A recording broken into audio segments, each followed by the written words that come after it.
All right, guys, I wasn't going to record this supercharger rebuild because there's a number of videos on there, but I had something cost me $40, so I wanted to share it with you. So in this step, we've got a bunch of the washers in, the new one in and stuff, and we're supposed to put these needle bearings in. And it comes in a package like this, and I had not seen anything in a video like it or anything like that, and I didn't know if they were connected or how these things worked.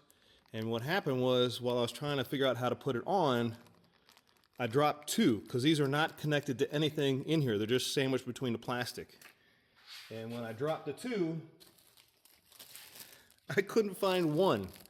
So I found all of them except for one, and this is what it looks like in the package when I was playing with it. Right? It's just in here, and they're all sandwiched in there. And because I couldn't find one, I had to go buy a new OEM one, which was $30 and then like $15 shipping. So something to keep an eye on. So now we're going to try and do this here.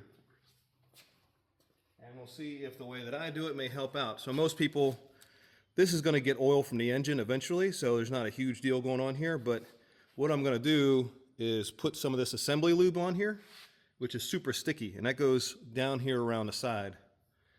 If we can see that, I'll put it up here a minute. So it goes, those needle bearings go right here on top of this guy, and then we put another friction washer on top. So let's do that. I have an idea how I want to do this, and this time I'm going to lay down a few towels, so hopefully if I drop one it doesn't run away, and we'll see how this goes. So you don't need that ISOFlex or whatever they call it, at least, you know, not an instructional video, just what I do. You just need something really sticky to hold on to the needle bearings so they don't go anywhere. So I'm going to dump a bunch of this stuff on here. Oops, way too much. Which, as you can see, like stringy, like a cobweb, it's really sticky. What I'm going to try and do this time is just put this on here and see if I can't push these down around it. Of course, I dropped some. I've made it.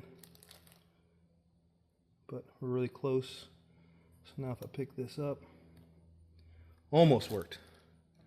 So I'm just missing a few.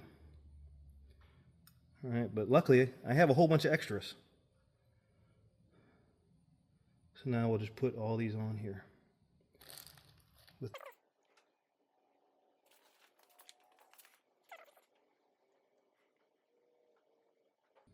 And if anyone has a video of a better way to do this, please let us know.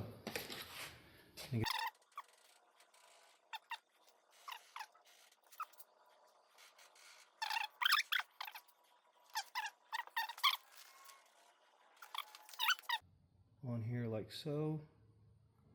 Boy, isn't that beautiful? All right, so I'll throw a link for the rest of the video I'm watching as far as how to do it, and then you guys can finish that up from there. But watch out for these needle bearings, man. They are difficult. I wouldn't say they're difficult. Easy to lose is what I should say. They're very easy to lose. Okay, so I was just double checking to make sure I didn't drop any in this little hole, and sure enough, look, there's one. That could have been the one I was missing the whole time. But make sure you spin this around, and if you're missing any, make sure you get them out of there. So maybe just sharing a tip. So it was hard to get out of here, and I was trying to use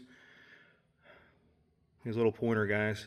What I did is put a magnet on the stem and then shoved it in there, and then it became magnetized and pulled it right out. So it's pretty easy.